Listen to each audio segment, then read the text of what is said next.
Hello students, इस video में हम वोकैबुलरी याद करेंगे। ये वोकैबुलरी का थर्ड पार्ट है। इससे पहले भी हम 2 वीडियो कर चुके हैं जिसमें हमने 40 वर्ड्स याद किए हैं और वो ट्रिक के साथ याद किए हैं। तो उसी को कंटिन्यू रखते हुए हम आज की वीडियो करेंगे। वीडियो के लास्ट में हम इन सभी वर्ड्स को एक बार रिवाइज करेंगे, जो इतना भी हम आज पढ़ेंगे जो वर्ड्स, क्योंकि रिवाइज करना बहुत जरूरी है। ऐसा नहीं है कि अगर आप ट्रिक से याद कर रहे हो तो एक बार में आपको वो वर्ड याद हो जाएंगे, नहीं, ट्रिक में भी कंफ्यूजन होती है। इसीलिए आपको कम से कम 2 या 3 बार उसको भी याद करना पड़ेगा ट्रिक के साथ। अगर एक बार आपके माइंड में वो ट्रिक सेट होगी फिर आप लाइफ टाइम उसे नहीं भूलते हैं। तो शुरू करते हैं। आज का जो हमारा पहला वर्ड है वो है एडवर्स। एडवर्स मीन्स प्रतिकूल या अनफेवरेबल आप कह सकते हो। आपने सुना होगा एक अनुकूल, अनुकूल मीन्स होता है फेवरेबल, हमारे फेवर में, और ये है प्रतिकूल जो हमारे फेवर में ना हो, अनफेवरेबल। इसको हम कैसे याद करेंगे? इसको हमने एड और वर्स ऐसे लर्न कर लिया, एड और वर्स। यहाँ से एड हम एडवर्टाइजमेंट के लिए यूज करेंगे। अगर हम ये पिक देखें तो ये एक डेटोल की एड लग रही है, लेकिन ये बहुत ही वर्स्ट एड है, बहुत ही बुरी एड है।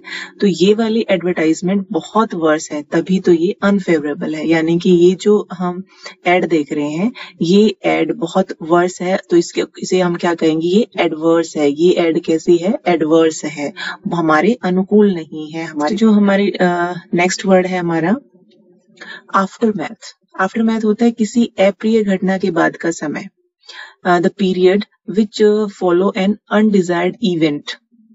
इसको हम कैसे याद रखेंगे? Aftermath. अब जनरली मैथ या तो पसंद नहीं होता बच्चों को या मैथ से डर लगता है। तो जैसे ही मैथ का एग्जाम हो जाता है तो हमें क्या लगता है कि चलो हो गया, एक बार जो घटना घटनी थी वो घट चुकी है, तो हम वहां से उसको याद कर लेते हैं कि मैथ्स के एग्जाम के बाद ऐसा फील होता है कि जैसे कोई अप्रिय घटना का समय चला गया है। यानी कि हम थोड़ा सा रिलैक्स फील करते हैं कि जो अप्रिय घटना घटनी थी वो घट चुकी है। तो आफ्टर मैथ के एग्जाम के बाद हमें कैसा फील होता है? आफ्टर मैथ फील होता है।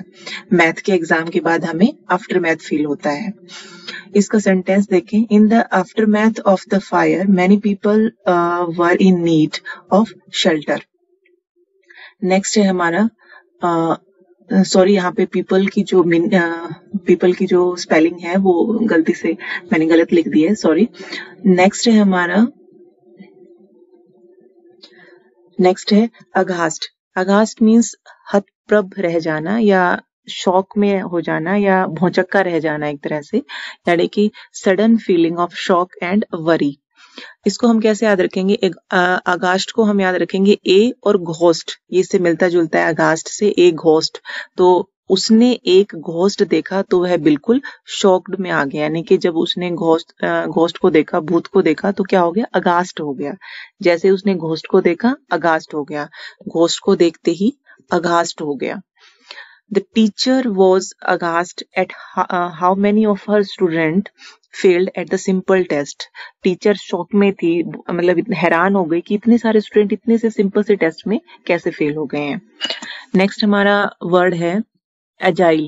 वैसे अगर इसको देखें तो ये अगाइल है, लेकिन इसकी सही प्रोनाउंसिएशन अजाइल है, ज की साउंड आएगी, ग की नहीं। अजाइल मीन्स लचीला, यानी कि able to move your body quickly. इसको हम कैसे याद रखेंगे? इसको हमने अगाइल, अब ट्रिक के लिए हम इसको अगाइल ही पढ़ रहे हैं, तो ए और गिल ऐसे हमने बना लिया इसको। और गिल यहाँ पे शुभमन गिल, आप सभी जानते हैं क्रिकेटर हैं, शुभमन गिल बहुत ही अजाइल खिलाड़ी हैं। He can move his body quickly as per the ball, यानी कि शुभमन गिल बहुत कैसे खिलाड़ी हैं? अजाइल हैं। गिल को हम अगाइल, यहाँ पे हम अपनी ट्रिक के लिए अगाइल बोल रहे हैं। शुभमन गिल अगाइल हैं, बहुत ही अगाइल हैं। शुभमन गिल बहुत लचीले हैं, अपने आप को, अपनी बॉडी को बॉल के अकॉर्डिंग जल्दी से क्विकली वो मूव कर लेते हैं। Monkeys are very agile climbers. Next हमारा वर्ड है ये अग्नि। अग्नि, इसको हम प्रोनाउंसिएशन अग्नि है, ओ की साउंड नहीं आ रही है। अग्नि, दर्द या एक्सट्रीम सफरिंग। इसको हम अग्नि को अग्नि से ही रिलेट करके पढ़ रहे हैं। अग्नि मीन्स फायर, तो अग्नि में जलने में बहुत दर्द होता है, यानी कि अग्नि में हमें बहुत अग्नि फील होती है, बहुत दर्द फील होता है। अग्नि में जलने से अग्नि फील होता है। When my father died, I was in emotional agony for months. Next word है आइल, इसकी जो प्रोनाउंसिएशन है वो आइल है, लेकिन अपने ट्रिक के लिए जैसा ये दिख रहा है एस्ले दिख रहा है, तो हम एस्ले ही पढ़ेंगे इसको, क्योंकि जब आप एग्जाम में बैठे होते हो तो कई बार हमें सही प्रोनाउंसिएशन याद नहीं आती, जो हमें जो स्पेलिंग्स दिखती हैं उसी से हम रिलेट करके याद करें तो हमें वो जल्दी आ जाता है। तो आइल है, वैसे आइल का मीनिंग होता है सीट की श्रृंखला के बीच आने जाने का रास्ता। तो इसमें हम ये याद करेंगे, हमने एस्ले को नेस्ले से रिलेट कर लिया, एस्ले और नेस्ले इस तरह से हमने रिलेट कर लिया। नेस्ले की कॉफी पीने के लिए लोगों ने सीटों के बीच से जो रास्ता है उसका यूज किया, यानी कि नेस्ले की कॉफी सभी को बहुत पसंद है और उसको पीने के लिए लोग बार बार जो सीटों के बीच की जगह थी उसको यूज कर रहे थे। तो नेस्ले के लिए क्या यूज कर रहे थे, एस्ले यूज कर रहे थे। नेस्ले के लिए एस्ले यानी कि सीट के बीच के जाने की जगह को यूज कर रहे थे, नेस्ले के लिए एस्ले को यूज कर रहे थे। The bride and the groom walk down the aisle together. Next जो हमारा है एल्केमिस्ट, पारस जिसको कहेंगे, या इसका सही मीनिंग है one who tries to turn other base metal into gold, या मैजिशियन जिसको कहेंगे। तो एल्केमिस्ट किसी पर्सन को कहेंगे हम जो ट्राई कर रहा है मेटल को गोल्ड में चेंज करने की, या मैजिशियन जिसको हम बोलेंगे। तो इसको हम याद करेंगे, एल और केमिस्ट में हमने इसको डिवाइड कर लिया।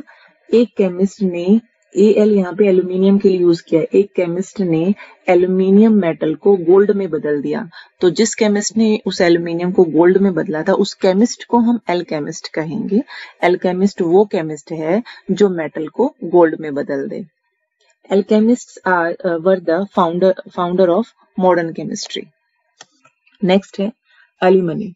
एलिमनी मीन्स तलाक के पश्चात दी जाने वाली रकम, money paid usually to a wife after breakdown of marriage. लगभग ये सुना है सभी ने वर्ड एलिमनी। डाइवोर्स के बाद जो हस्बैंड से वाइफ को जो पैसे मिलते हैं एलिमनी बोलते हैं। एलिमनी को हमने अली और मनी में डिवाइड कर लिया। अली का जब तलाक हुआ तो उसको अपनी वाइफ को मनी देनी पड़ी, और वो मनी क्या थी, एलिमनी थी, यानी कि अली ने तलाक के बाद जो मनी अपनी वाइफ को दी वो alimony. The husband would be forced to pay his wife alimony for the rest of his life. Next है altar. Altar means वेदी, या सही इसका जो मीनिंग है वो है टेबल या प्लेस, टेबल और place where offerings are put in a religious place.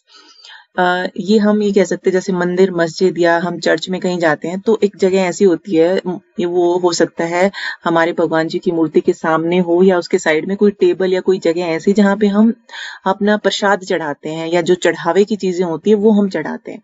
तो उस जगह को या टेबल को जहाँ पर वो चढ़ावा या प्रसाद चढ़ाया जाता है उस जगह को हम ऑल्टर बोलेंगे। अब ऑल्टर को हमने ओल और तार मीन्स वायर्स ऐसे रिलेट कर लिया। तो सभी वायर्स को इस टेबल से हटा दो, क्योंकि यह टेबल प्रसाद के लिए है। कहीं मंदिर में या कहीं चर्च में किसी ने जो ऑल्टार थी, जो टेबल थी, उसके ऊपर वायर्स रख दी, तो कोई दूसरा उसको सजेस्ट कर रहा है कि सारी वायर, सारे तार यहाँ से हटा दो, क्योंकि ये तो सिर्फ प्रसाद के लिए है, ये टेबल क्या है, ऑल्टार है। यानी कि ओल तार यहाँ से हटा दो क्योंकि ये ऑल्टार है, क्योंकि ये प्रसाद के लिए टेबल है। See place the flowers on the altar. Next है अल्टरकेशन। अल्टरकेशन मीन्स वाक युद्ध, कहा सुनी, ये लाउड आर्गुमेंट कह सकते हो, डिस्प्यूट कह सकते हो आप। इसको हमने कैसे याद किया, अल्टर और कैट। वाक युद्ध मीन्स जैसे कई बार हम युद्ध हो रहा है दो के बीच, लेकिन सिर्फ वाक युद्ध, बातों का युद्ध हो रहा है, हाथापाई नहीं हो रही, उसको हम अल्टरकेशन कहते हैं। इसको हमने अल्टर और कैट में डिवाइड कर लिया।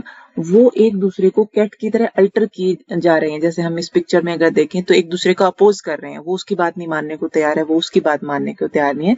तो कैट्स की तरह, जैसे बिल्ली लड़ाई करती है, कैट्स की तरह एक दूसरे को अल्टर कर रहे हैं। अल्टर यहाँ पे हम अपोज को बोल रहे हैं, एक दूसरे को अपोज कर रहे हैं, जिसकी वजह से उनके बीच में क्या होगी, कहा सुनी होगी। ये एक दूसरे को कैट की तरह अल्टर कर रहे हैं, इसीलिए इनमें अल्टरकेशन हो गया है। The players had an altercation over the empire's decision. Next है एम्बिग्यूस। एम्बिग्यूस मीन्स अस्पष्ट, द्विअर्थी, यानी कि ऐसा कुछ जो हमें स्पष्ट समझ में ना आए, जिसके दो अर्थ निकलते हो, किसी बात के या किसी वर्ड के दो अर्थ निकलते हो। Having more than one possible meaning. अब एमबी का मतलब टू होता है, यानी कि दो जिसके अर्थ निकलते हो वो चीज। जैसे हम अगर इस पिक्चर को देखें तो इस पिक्चर में अगर हम देखें तो डायरेक्शन के लिए हम कंफ्यूज हो रहे हैं। अगर हम फिंगर को देखें तो डायरेक्शन इधर होनी चाहिए, अगर साइन बोर्ड देखें तो हमारी डायरेक्शन इधर होनी चाहिए। तो ये पिक्चर कैसी है, एम्बिगुअस है, जैसे हमें स्पष्ट नहीं समझ में आ रहा है, इसके दो अर्थ निकल रहे हैं, दो डायरेक्शन इससे हमें पता चल रही है। तो एम, बाई और गैस, मेरे गैस के अनुसार इसके मीनिंग, इस पिक्चर के मीनिंग, मेरा गैस है कि इसके दो मीनिंग है, और वास्तव में दिखाई भी दे रहा है कि इस पिक्चर के दो मीनिंग निकल रहे हैं, दो डायरेक्शन निकल रहे हैं जो कि कंफ्यूज कर रही है हमें। तो एम्बिगुअस। नेक्स्ट है एमिनेबल। एमिनेबल सुझाव स्वीकार करने के लिए तैयार, यानी कि willing to accept a suggestion. कोई ऐसा आदमी जो हमेशा तैयार रहता है सुझाव को स्वीकार करने में, ज्यादा दूसरों के साथ वाद विवाद नहीं करता, उसको थोड़ा बहुत कुछ पसंद भी ना हो तो भी वो एक्सेप्ट कर लेता है, यानी कि जल्दी से दूसरों के सुझाव मान लेता है, अपनी राय कम देता है, एमिनेबल।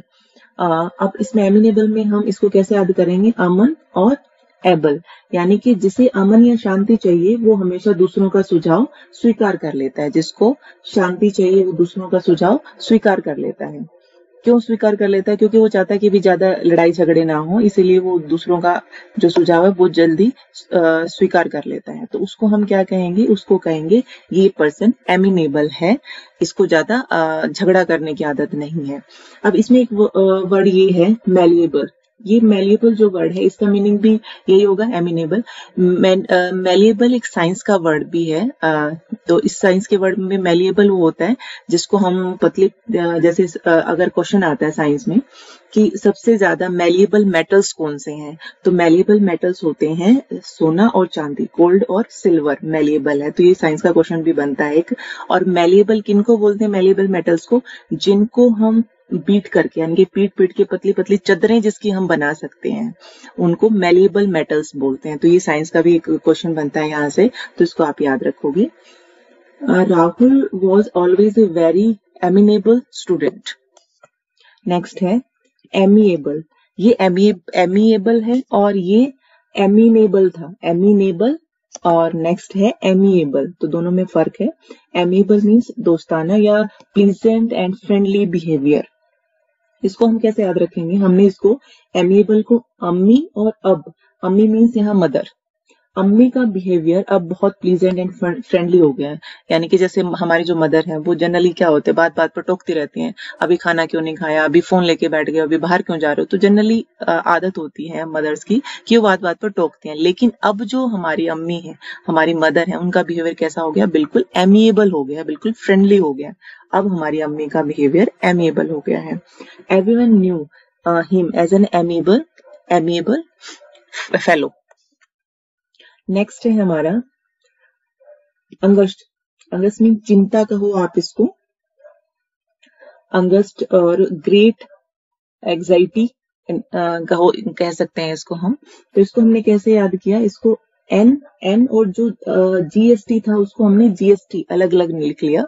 जीएसटी सभी जानते हैं, जब से जीएसटी लागू हुआ है सबको बहुत एग्जाइटी हो रखी है, यानी कि जब से जीएसटी लागू हुआ है तब से सब अंगेस्ट हैं, आप ये कह सकते हो। जब से जीएसटी लागू हुआ जीएसटी से अंगेस्ट, जैसे ही जीएसटी लागू हुआ सब अंगेस्ट हैं। The against vanishes from his face and voice. Next है एंग्री, एंग्विस। एंग्विस मीन्स वेदना, व्यथा या एक्सट्रीम अनहैप्पीनेस, आप कह सकते हो एंग्विस। तो इसको हमने अंग और विष, जैसे ये एंग्विस नाम बोला जा रहा है उसी तरह हिंदी में इसको लिख लिया, अंग और विष। अंग में विष जाने से उसे बहुत पीड़ा वेदना हुई और वो एक्सट्रीम अनहैप्पी हो गया। तो जैसे ही किसी के शरीर में, किसी के अंग में विष गया, वो क्या हो गया, एंग्विश हो गया, उसे बहुत दर्द हुई, बहुत व्यथा हुई और वो एक्सट्रीम अनहैप्पी हो गया। तो अंग में विष जाने से अंगविश हो गया, अंग में विष जाने से एंग्विश हो गया। Tears of anguish filled her eyes. Next है annotate. Annotate means टिप्पणी करना, to add a brief explanation. Annotate को हम कैसे याद करेंगे, annotate को हमने n और note ऐसे लिख लिया इसकी स्पेलिंग से, n और note। टीचर ने सुनील के द्वारा लिखे गए नोट पर अपनी टिप्पणी की। सुनील अपना कुछ होमवर्क या नोट लिखकर लेके गया तो टीचर ने उसके ऊपर टिप्पणी की। तो हम कैसे याद रखेंगे? टीचर ने सुनील के नोट पर एनोटेट किया, लिखे हुए नोट पर एनोटेट किया। Having something on paper makes it easier to annotate. Next है anonymous, गुमनाम। Made or done by someone unknown, unnamed जिसको हम कहेंगे गुमनाम। अब वैसे तो इसको ट्रिक की बिल्कुल भी जरूरत नहीं है, क्योंकि अगर मैं आपसे ये कहूं कि ऐसा कोई सॉन्ग बताओ जिसमें गुमनाम आ रहा हो, कोई भी पुराना, वैसे पुराना सॉन्ग क्या वो आपको याद आ जाएगा, और मुझे लग रहा है आपको याद भी आ गया होगा, गुमनाम है कोई। हाँ, तो यही गाना है जिससे आप इसको लर्न कर लोगे। बस आपने करना क्या, ये जो लाइन है इसको 3-4 बार गुनगुनाना है, और लेकिन ये ऐसे नहीं गुनगुनाना गुमनाम है कोई, आपने बोलना है एनोनिमस है कोई, एनोनिमस है कोई। 1-2 बार अपने फ्रेंड्स को सुना दोगे, उसको भी याद हो जाएगा, आपको भी याद हो जाएगा। बहुत ही नॉर्मल सा वर्ड है, तो ट्रिक के साथ याद करने की जरूरत नहीं है। अगर आपको सॉन्ग याद है तो आपको ये वर्ड याद हो जाएगा। अगर आप ट्रिक से करना चाह रहे हो तो ट्रिक भी है यहाँ पर। और इसका अगर सेंटेंस देखें, the donor wishes to remain anonymous, यानी कि जो डोनेट करता है, कोई भी चीज डोनेट कर रहा है, वो उसकी इच्छा रहती है कि उसका नाम गुमनाम रहे, कोई उसको बताए नहीं कि ये चीज किसने डोनेट की है। नेक्स्ट है एंटीसीडेंट। एंटीसीडेंट मीन्स पूर्वगामी, समथिंग समवन एग्जिस्टिंग बिफोर, जो पहले से ही एग्जिस्ट कर रहा है, पहले भी एग्जिस्ट कर रही थी जो चीजें, पहले भी हो रहा था ऐसे, एंटीसीडेंट। तो एंटीसीडेंट को हमने आंटीसीडेंट, आंटीसीडेंटिस्ट, डेंट से यहाँ पे डेंटिस्ट बना लिया। जो हम ये कह रहे हैं कि जो पिक्चर में आंटी दिखी, आंटी जैसी डेंटिस्ट पहले भी हुई है, यानी कि antecedentist, antecedent, antecedentist, antecedent, that was antecedent to this event. Next है apathy. apathy मीन्स उदासीनता कह सकते हो, लेक ऑफ इंटरेस्ट कह सकते हो, या पैसिविटी कह सकते हो। apathy को लर्न करने के लिए हमने इसको आपत्ति से रिलेट कर लिया, इसका कोई रिलेशन नहीं है, सिर्फ हम apathy और आपत्ति, तो ये थोड़ा सा सिमिलर लग रहा था, इसीलिए इसको हमसे रिलेट कर लिया एपैथी को। आपत्ति से कैसे रिलेट किया? आपत्ति वाले काम में हमेशा उदासीनता होती है और उसे करने में इंटरेस्ट भी कम होता है। जनरली क्या होता है, अगर मान लो हम कोई काम करने जा रहे हैं और हमें पता है इसमें बहुत सारी प्रॉब्लम्स आने वाली हैं, बहुत सारी आपत्ति आने वाली हैं, तो शुरू में ही हमारा इंटरेस्ट थोड़ा कम होता है उस काम करने में, लेकिन ये होता है कि काम करना पड़ेगा, चलो करते हैं, लेकिन फुल इंटरेस्ट के साथ हम उसको नहीं करते। तो आपत्ति वाले काम में हमेशा क्या होती है? एपैथी होती है, उदासीनता होती है, इंटरेस्ट की कमी होती है। आपत्ति वाले काम में एपैथी होती है। His apathy just made her even more frustrated. अब जल्दी से एक बार जितने भी वर्ड्स हमने किया उनको रिवाइज कर लेते हैं और देखते हैं आपको कितने वर्ड्स की ट्रिक्स याद है। सबसे पहला हमारा वर्ड था एडवर्स। एडवर्स को हमने कैसे रिलेट किया था? एडवर्स को हमने रिलेट किया था एड और वर्स। एक एड दिखाई गई थी डेटोल की जो कि बहुत वर्स थी। नेक्स्ट था आफ्टर मैथ। मैथ के एग्जाम के बाद ऐसा लगता है कि जो अप्रिय घटना घटनी थी वो घट चुकी है। आगे था अगास्ट। अगास्ट था ए घोस्ट। घोस्ट को देखकर सब भौचक्के रह जाते हैं। उसके बाद था अजाइल। अजाइल को हमने, वैसे ये अगाइल पढ़ रहे थे, अगाइल से रिलेट करके हमने इसकी ट्रिक बनाई थी। और गाइल से गिल, शुभमन गिल। तो शुभमन गिल बहुत लचीले हैं, बहुत जल्दी बॉल के साथ अपने आप को मूव कर सकते, अपनी बॉडी को मूव कर लेते हैं। उसके बाद था अग्नि। अग्नि को हमने अग्नि से ही रिलेट किया था कि अग्नि में जलने से बहुत दर्द होता है, अग्नि में जलने से अग्नि होती है। उसके बाद था आइल। लेकिन आइल इसकी प्रोनाउंसिएशन है, लेकिन हमने जो ट्रिक याद की थी वो एस्ले से याद की थी, क्योंकि दिखने में एस्ले लग रहा है, तो एस्ले को हमने नेस्ले से कनेक्ट किया था कि नेस्ले को की कॉफी लेने के लिए सभी लोग एस्ले का यूज कर रहे थे, यानी कि जो वो जैसे जो चेयर्स लगी हुई थी, चेयर्स के बीच की जो जगह थी उस जगह का यूज कर रहे थे, उस जगह को ही बोलते हैं, उस रास्ते को, चेयर्स के बीच का जो रास्ता है उसको ही आइल बोलते हैं। एल्केमिस्ट। एल्केमिस्ट एक ऐसा केमिस्ट था जो मेटल को गोल्ड बना दे, यानी कि जादूगर, मैजिशियन कह सकते हो, पारस जिसको हिंदी में हमने लिखा था। उसके बाद था early money. Early money means divorce के बाद, अली ने डाइवोर्स के बाद अपनी वाइफ को मनी दिया, वो क्या था? Early money. उसके बाद था ओल्टार। ओल्टार था ओल तार, जो सभी तार हैं वो इस टेबल से हटा लो। क्यों? क्योंकि वो टेबल सिर्फ किसके लिए? चढ़ावे के लिए, प्रसाद के लिए रखने के लिए। ओल्टार यानी कि जो हम पवित्र चीजें जहां पर हम रखते हैं, ओल्टार। ऑल्टरकेशन। ऑल्टरकेशन था, हमने ऑल्टर और कैट से याद किया था कि वो दोनों कैट की तरह एक दूसरे पर वाद विवाद कर रहे हैं, ऑल्टर कर रहे हैं, अपोज कर रहे हैं एक दूसरे का। तो वाद विवाद या वाक युद्ध था। एम्बिग्युअस, एम्बिग्युअस में हमने एम्बी मतलब दो, जिसके दो अर्थ निकलते हो, एम्बिग्युअस। नेक्स्ट था एमिनेबल, एमिनेबल से हमने क्या किया था, अमन और एबल, यानी कि अमन चाहने वाले लोग हमेशा जल्दी से सुझाव मान लेते हैं, ज्यादा वाद विवाद नहीं करते। उसके बाद था एमिएबल, एमिएबल था अम्मी, अब अम्मी बहुत फ्रेंडली हो गई है, ज्यादा टोका टाकी नहीं करती हैं। उसके बाद था अंगस्ट, अंगस्ट को हमने क्या किया था, हमने अगस्त को लर्न किया था, जीएसटी लिखा था हमने, यानी कि जैसे जीएसटी लागू हुई है सब बहुत अंगस्ट हो गए हैं, बहुत ही फ्रस्ट्रेटेड हो गए हैं या बहुत परेशान हो गए हैं। नेक्स्ट था हमारा एंग्विस, एंग्विस को हमने अंग और विष, यानी कि हिंदी में लिखा था अंग और विष। अंग में विष जाने, अगर अंग में विष फैल गया है तो उसे बहुत वेदना हो रही थी, बहुत ज्यादा पेन हो रहा था।